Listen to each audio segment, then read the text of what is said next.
Welcome to Oath Group Presentation Video Channel from Class 64, 4C25. Assalamualaikum warahmatullahi wabarakatuh. Selamat siang.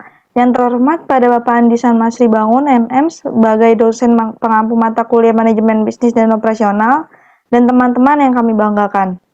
Perkenalkan, nama saya Yova Zara Maulida selaku moderator dengan NIM 64201402 kelas 644C25. Jurusan Manajemen Keuangan, Fakultas Ekonomi dan Bisnis, Universitas Bina Sarana Informatika, Cabang Cengkareng. Di sini saya akan mempresentasikan hasil tugas kelompok kami dengan judul pengukuran kerja. Sebelumnya, saya akan memperkenalkan anggota kelompok kami, yaitu ada Yosua Janistian dengan NIM 64201113, selanjutnya Isya Felisandi dengan NIM 64200928, selanjutnya ada Leonita Syana Sagita dengan NIM 64200945, selanjutnya ada Wahyu Dwi Widodo dengan NIM 64201617. Pada Wahyu Dwi Widodo, saya persilahkan.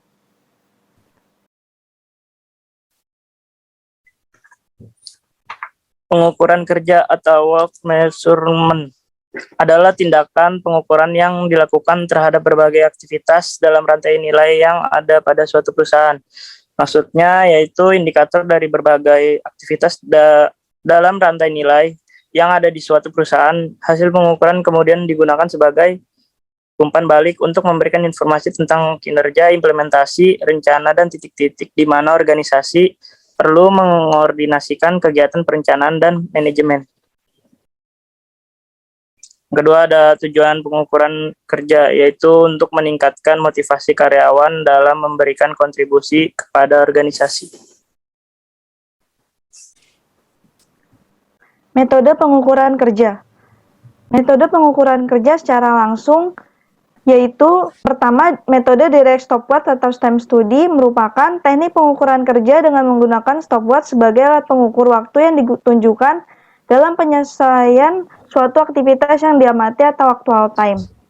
Metode ini masih dilakukan dengan cara manual karena untuk kelancaran kegiatan pengukuran dan analisisnya, seperti aktivitas informasi yang berkaitan dengan sketsa gambar, layout area kerja, produk gambar, dan lain-lain. Yang kedua ada metode work sampling, adalah suatu aktivitas pengukuran kerja untuk mengestimasikan proporsi waktu yang hilang atau tertunda selama siklus kerja berlangsung atau untuk melihat proporsi kegiatan tidak produktif yang terjadi atau rasio delay study dengan melakukan beberapa simulasi. Misalnya, metode ini digunakan untuk mengestimasikan jumlah waktu yang diperlukan atau harus dialokasikan guna memberi kelonggaran waktu untuk masing-masing kebutuhan karyawan ataupun penundaan yang tak terhindarkan. Yang kedua ada metode pengukuran kerja secara tidak langsung. Metode standar data atau formula adalah metode ini biasanya digunakan untuk satu jenis operasi tertentu dan tidak ada pemikiran untuk memanfaatkannya untuk operasi kerja lainnya. Penetapan baku untuk hal kerja sangat sederhana. Salah satu manfaatnya yaitu untuk mengurangi aktivitas pengukuran kerja. Yang kedua ada metode analisa regrensi. Pendekatan dengan analisa regrensi akan dapat diaplikasikan yaitu apabila sejumlah data waktu yang diperoleh melalui beberapa eksperimen dan dikaitkan dengan satu atau beberapa variabel lain. Ketiga ada metode data waktu gerakan. Merupakan kumpulan data waktu dan prosedur sistematik dengan menganalisa dan membagi setiap operasi kerja manual yang telah dilaksanakan oleh operator ke dalam gerakan anggota tubuh, kemudian menetapkan nilai waktu masing-masing berdasarkan waktu yang ada. Kelebihan yaitu setiap elemen gerakan tubuh sudah diketahui waktunya dan penentuan waktu baku untuk setiap operasi lebih cepat.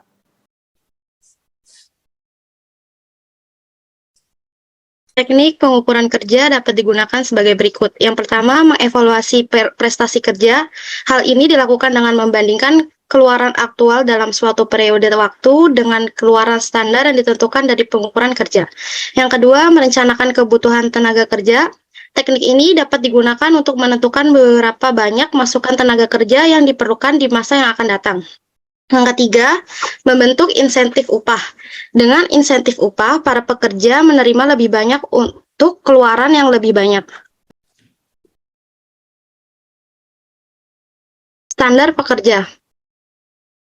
Standar pekerja modern diawali dengan penelitian yang dilakukan oleh Frederick Taylor, Frank Gilbert, dan Lillian Gilbert di awal abad ke-20.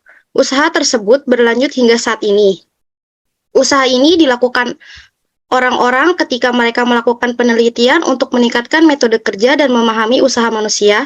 Standar pekerja merupakan titik awal dalam menentukan kebutuhan pekerja. Manajemen operasi yang efektif membutuhkan standar yang dapat membantu perusahaan untuk menentukan yang pertama, proporsi barang yang diproduksi, yaitu misalnya biaya pekerja. Yang kedua, kebutuhan staff, yaitu berapa banyak orang yang dibutuhkan dalam memproduksi barang yang dibutuhkan. Yang ketiga, memperkirakan biaya, beban, dan waktu kerja, yaitu untuk mengambil beragam keputusan dari perkiraan biaya hingga keputusan sebelum dilaksanakan. Yang keempat, menjaga keseimbangan proses pekerjaan. Misalnya seperti siapa yang mengerjakan, apakah dalam suatu kelompok atau pada satu lini produksi. Yang kelima, tingkat produksi. Dapat mengetahui baik manajer dan pekerja tentang apa saja yang dipekerjakan, termasuk dalam satu hari kerja normal. Yang keenam, dasar perencanaan insentif. Apa yang menjadi acuan untuk memberikan insentif yang tepat. Ketujuh, rencana pemberian insentif. Sebuah standar diperlukan untuk mengetahui apa yang digunakan dalam penentuan efisiensi. Cara menetapkan standar pekerja. 1. Pengalaman masa lalu.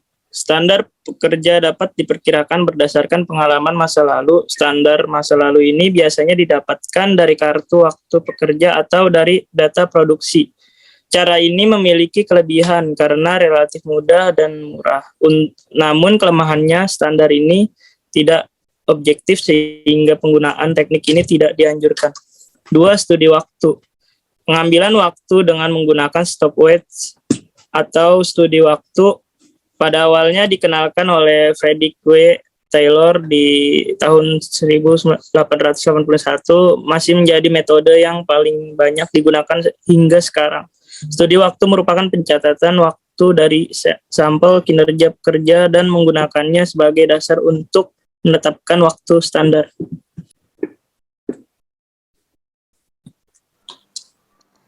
Delapan langkah penentuan waktu standar. Yang pertama, definisikan pekerjaan yang akan diamati. Setelah analisis, metode dilakukan. Yang kedua, bagi pekerja menjadi elemen yang tepat. Bagian dari pekerjaan yang sering membutuhkan tidak lebih dari beberapa detik. Yang ketiga, tentukan beberapa kali dilakukan pengamatan. Yang keempat, hitung waktu dan catat waktu serta tingkat kinerja, yaitu jumlah siklus atau sampel yang dibutuhkan. Yang kelima, hitung waktu siklus pengamatan rata-rata. Waktu rata-rata aritmatika dari waktu setiap elemen yang diukur. Waktu siklus pengamatan rata-rata atau average observed cycle time merupakan rata-rata aritmatika dari waktu setiap elemen yang diukur yang disesuaikan dari pengaruh yang tidak biasa untuk setiap elemen. Keenam, tentukan tingkat kinerja dan hitung waktu normal, yaitu waktu pengamatan yang disesuaikan dengan lajurnya. Ketujuh, hitung waktu normal total. Kelapan, hitung waktu standar, yaitu penyesuaian ke waktu normal total dengan memberikan kelonggaran untuk membutuhkan pribadi keterlambatan dan kelelahan. Di sini tertera ada rumus. Yang pertama ada rumus waktu siklus pengamatan rata-rata, yaitu jumlah waktu setiap elemen dibagi jumlah siklus pengamatan. Yang kedua ada rumus untuk waktu normal, yaitu waktu siklus pengamatan rata-rata kali faktor peringkat. Yang ketiga ada waktu standar sama dengan waktu normal total dibagi 1M kurang faktor kelonggaran. Di sini ada contoh soal, yaitu studi waktu dari sebuah operasi pekerja menghasilkan waktu siklus pengamatan rata-rata sebesar 5 menit. Analisis memberikan peringkat pekerja yang diamati sebesar 90%. Hal ini berarti pekerja memiliki kinerja 90% dari kinerja normal yang saat penelitian dibuat. Perusahaan menggunakan faktor kelonggaran sebesar 18%. Hitunglah waktu standar. Pertama, kita mencari waktu pengamatan rata-rata yaitu 5,0 menit. Yang kedua, waktu normal. Sama dengan waktu siklus pengamatan rata-rata kali faktor peringkat sama dengan 5,0 dikali 0,90 sama dengan 4,5 menit. Selanjutnya kita cari waktu standar.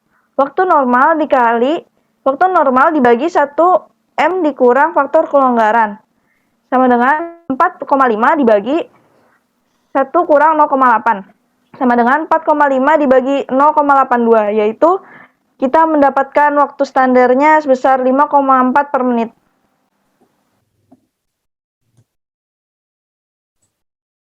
Tiga, standar waktu yang telah ditetapkan. Standar waktu yang telah ditetapkan adalah suatu pembagian pekerjaan manual menjadi elemen dasar kecil yang waktunya telah ditetapkan dan dapat diterima secara luas. Standar waktu yang telah ditetapkan merupakan perkembangan dari gerakan dasar yang disebut Derblick. Derblick ditemukan oleh Frank Gilbert. Derblick mencakup aktivitas seperti memilih, mengambil, mengarahkan, merakit, menjangkau, dan lain-lain. Aktivitas ini dinyatakan dalam satuan pengukuran waktu atau bisa disebut time measurement unit yang sama dengan 0,00001 jam atau 0,0006 menit. Seperti di sebelah kanan ada contoh tabel MTM atau Methods Time Measurement. Contoh soal nomor 3. Contoh soal menuangkan tabung spesimen di laboratorium rumah sakit merupakan sebuah pekerjaan berulang. Tabung sampel berada pada sebuah rak dan tabung sentrifugal terdapat pada kotak yang terletak di dekatnya. Seorang teknisi memindahkan tabung sampel dari rak, mengambil stopper, mengambil tabung sentrifugal, menuangkan isinya, kemudian menempatkan kedua tabung di rak. Elemen kerja pertama yang terlibat adalah mengambil tabung di rak. Anggap kondisi untuk gate tabung dan flash tabung tersebut di depan teknisi adalah berat lebih 2 ton, kondisi gate mudah, tingkat ketepatan atau kira-kira. Jarak 8-20 inci, hitunglah waktu standar dengan menggunakan tabel MTM. Jawabannya, keterangannya mengambil tabung dari rak, elemennya AA2, waktu 35. Mengambil stopper, tempatkan di tempat hitung dengan elemen AA2, waktu 35. Mengambil tabung sentrifugal, ditempatkan pada tabung sampel dengan elemen AD2, waktu 45. Menuangkan 3 detik dengan elemen PT, waktu 83. Menempatkan tabung di rak dengan elemen PC2, waktu 40. Total TMU 238. Waktu standar total sama dengan 0,0006 kali 238 sama dengan 0,14 menit. Kelebihan standar waktu yang telah ditetapkan. Yang pertama, standar waktu dapat dibuat di laboratorium sehingga prosedur ini tidak mengganggu aktivitas sesungguhnya. Yang kedua, standar waktu yang telah ditentukan biasanya efektif pada perusahaan yang melakukan sejumlah besar penelitian pada tugas yang sama.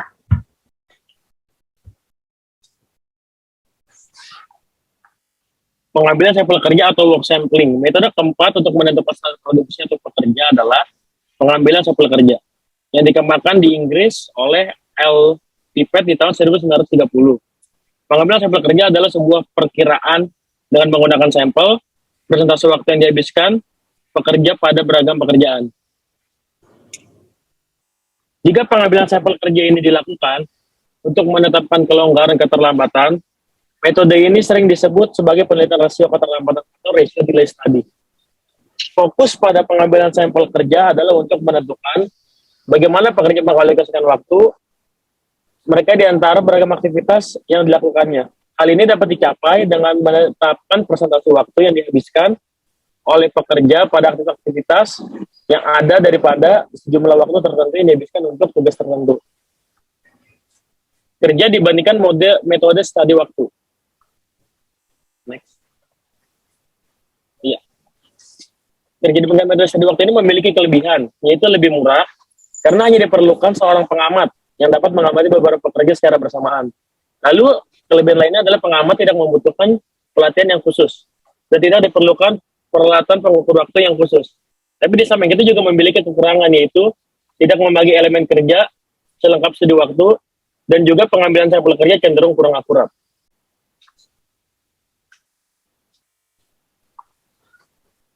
Baik, di samping adalah rumus. Saya akan jelaskan dulu. N adalah ukuran sampel yang dibutuhkan, Z adalah defisiensi normal standar untuk tingkat kepercayaan yang diinginkan, P adalah nilai perkiraan proporsi sampel, A adalah tingkat kesalahan yang dapat diterima dalam persentase.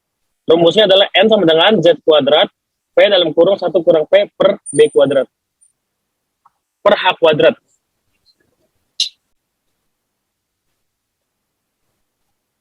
Jadi saya akan berikan contoh soal keempat.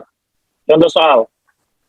Seperti lihat di slide, manajer perusahaan memperkirakan karyawannya menganggur sepanjang 25% dari waktu dia. Dia ingin melakukan pengambilan sampel kerja yang akurat pada rentang 3%. Dan ingin mendapatkan tingkat keyakinan 95,40% atau Z sama dengan 2. Maka berapakah sampel yang harus diambil? Ya, kita dapat menggunakan rumus yang tadi saya jelaskan. Tinggal kita masukkan saja angkanya. Itu adalah 2 kuadrat dalam kurung 0,25. Lalu dalam kurung 1 kurang 0,25 per atau dibagi 0,030 kuadrat. Dan memiliki hasil 833 pengamatan.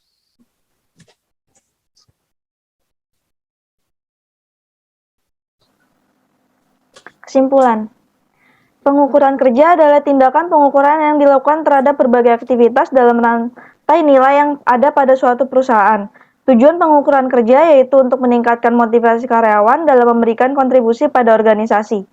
Metode pengukuran kerja ada 2, yaitu metode langsung dan metode tidak langsung. Standar pekerja modern diawali dengan penelitian yang dilakukan oleh Frank Gilbert dan Lillian Gilbert di awal abad ke-20. Standar pekerja merupakan titik awal dalam menentukan kebutuhan kerja. Cara menetapkan standar kerja itu ada 4. Pengalaman masa lalu atau historical experience.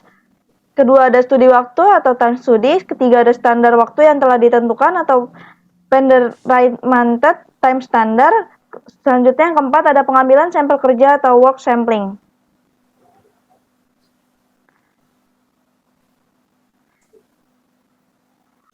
Demikian presentasi dari kelompok kami, kurang lebihnya mohon maaf apabila ada kesalahan. Wassalamualaikum warahmatullahi wabarakatuh.